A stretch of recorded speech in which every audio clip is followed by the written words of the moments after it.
Hola amores, welcome back to my channel. I'm back with another Cultures of the Americas video, and this is also in response to a request to do a video on Afro-Mexicans. Afro-Mexicans are Mexicans who are mostly of African ancestry.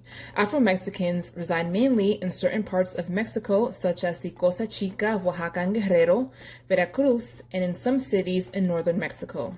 They constitute about 2% of Mexico's total population, numbering about 1.3 million people.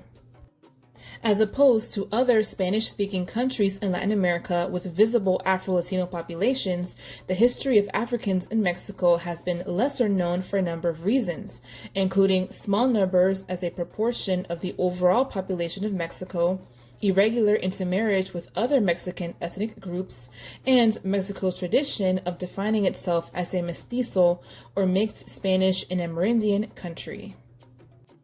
It is generally not taught in history textbooks that Mexico was a key port of entry for slave ships and consequently had a large African population. However, because of race mixture, much of the African presence is no longer discernible, except for in a few places such as Veracruz and the Costa Chica and Guerrero and Oaxaca. Something else many people don't know is that one of the first communities of free blacks in Latin America was in Mexico. This settlement was called Yanga, formerly San Lorenzo de los Negros, and it was formed out of the rebellion which occurred in Veracruz in 1537. Runaway slaves, or cimarrones, who mostly fled to the highlands between Veracruz and Puebla with others, made their way to the Costa Chica region in which is now Guerrero and Oaxaca. The runaways in Veracruz formed settlements called palenques, led by the famous Gaspar Yanga, a Gabon slave who fought off Spanish authorities for 40 years until the Spanish recognized their autonomy in 1608, making San Lorenzo de los Negros, today Yanga, the first community of free blacks in the Americas.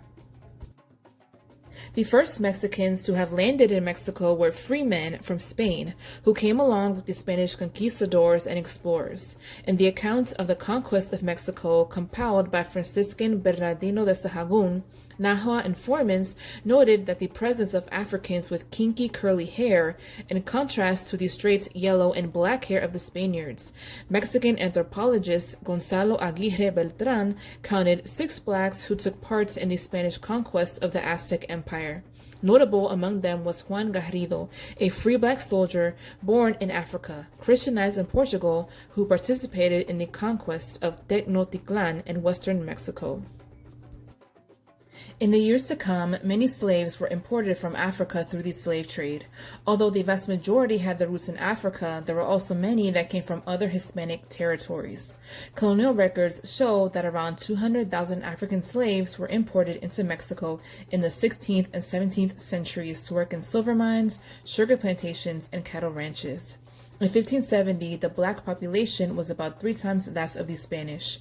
It was not until 1810 that Spaniards were more numerous. The Spanish developed elaborate ideological notions based on their racialist concepts of race, which they also used to structure Spanish colonial societies, including New Spain, which is Mexico. A clearly defined social and racial structure existed of 3 distinct groups: a white Spanish elite minority exercising economic, social, civil, legal, and political domination, a largely vanquished indigenous population, and a mass of enslaved blacks that remained at the lowest rungs of the social hierarchy. Not surprisingly, this racially based society encouraged miscegenation or racial mixture during the colonial period, and as a rule, white women did not accompany Spanish males who came to New Spain. The Spaniards highly encouraged race mixture to control the different diverse peoples in colonial New Spain. Hence, whitening up was one of the few means of social mobility, which allowed darker-skinned individuals to intermarry with lighter-skinned individuals to improve their chances for living a better life in an extremely racist and sexist colonial society. Eventually, the Spaniards enacted elaborate racial categories to distinguish among diverse peoples and to maintain their privileged positions in colonial New Spain. These included Peninsular, Creole, Castizo, Morisco, Mestizo, Mulatto, Negro, Lobo o Sambo, and Indio, meaning indigenous. Afro-Mexicans ironically contributed to the demographic decline and racial dilution of their group by intermarrying with the indigenous population.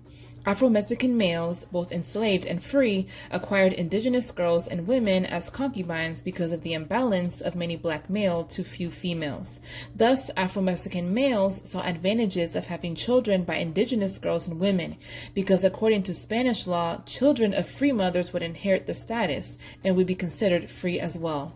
Similarly, many indigenous girls and women would marry black males rather than their fellow men because they were sexually attracted to black men who had a reputation of being boundlessly voluptuous.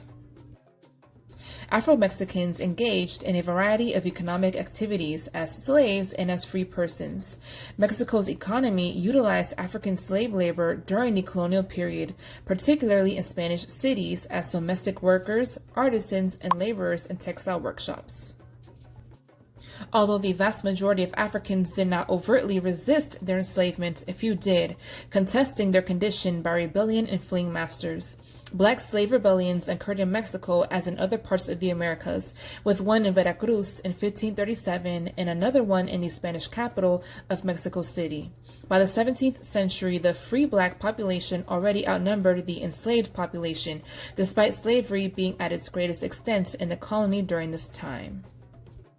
Blacks from the United States also fled from slave states to seek sanctuary in Mexico.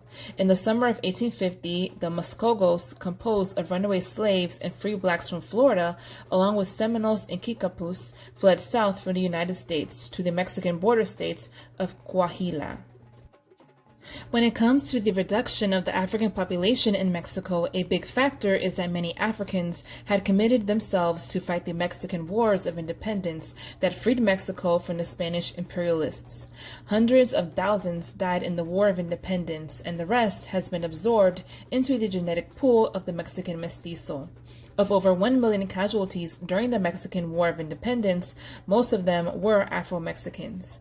Many years and generations of intermarriage, discrimination against blacks, making more blacks of mixed ancestry to identify themselves as either mestizo or whites, culminated in no more than 2% of the Mexican population identifying themselves as blacks or moreno.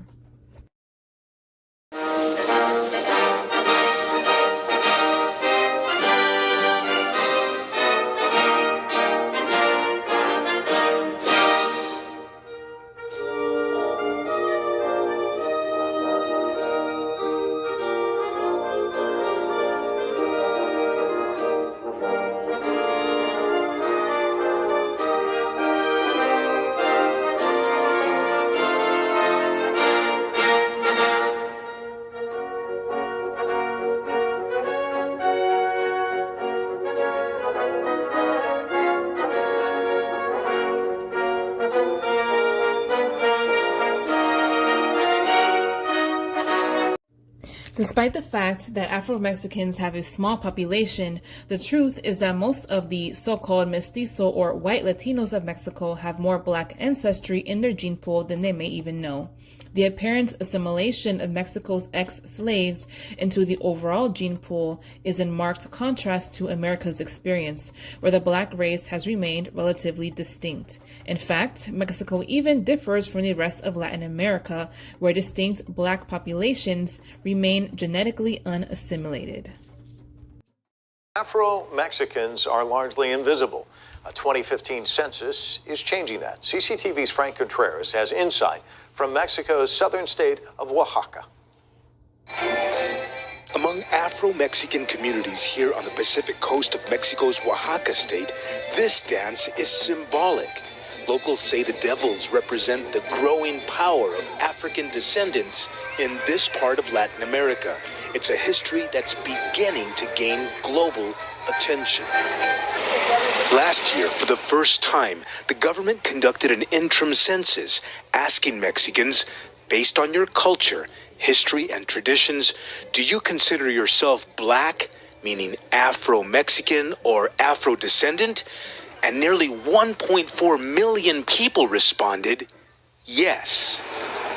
Afro-Mexican communities exist here in Oaxaca State's Costa Chica region, the neighboring state of Guerrero, and Veracruz state, among others. Cada quien An Afro-Mexican leader from Pinotepa Nacional says, as a nation, Mexico is much more than just a mixture of Spanish and indigenous people. Afro-Mexicans have made enormous contributions to the country and deserve recognition for their many accomplishments. Vicente Guerrero, a mulatto, was Mexico's second president, and he was a war hero in Mexico's War of Independence from Spain. The state of Guerrero in Mexico was named in his honor. In addition, one of the most prestigious generals in Mexico's War of Independence, José María Teclo Morelos y Payón, was a mulatto as well. Even though the African presence in Mexico's folk music has not been greatly promoted, tantamount to that of European and Amerindian populations, there is evidence that music of the Costa Chica region has been impacted by African influence that dates back to slavery. Within the music of the Costa Chica region, there are specific instruments of African origin that are also particular to the regional sound. Many of these instruments include the marimbola, a finger piano, la quijada, jawbone, and tambores de fricción, or friction drums. Much of Mexican music has deep roots in West Africa. La Bamba, the famous Mexican folk song that was given a rock beat by Richie Valens and a classic interpretation by Los Lobos, has been traced back to the Bamba district of Angola. In Guerrero, the marimbola, similar to the marimba, is used in a style known as chilena. The marimbola has ties to the balafon in Mali and the balafon, balani, and balangin of Sierra Leone.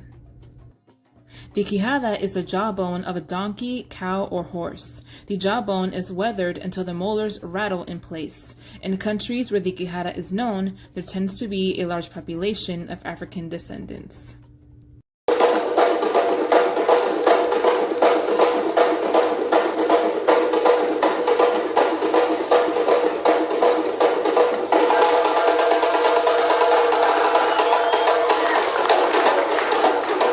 Todas las danzas son del noroeste de África. Nosotros elegimos esa región porque nos dimos cuenta a través del internet que los esclavos que fueron extraídos de allá llegaron hasta acá, a nuestro pueblo, a Collantes, y entonces empezamos a indagar y retomamos esas danzas.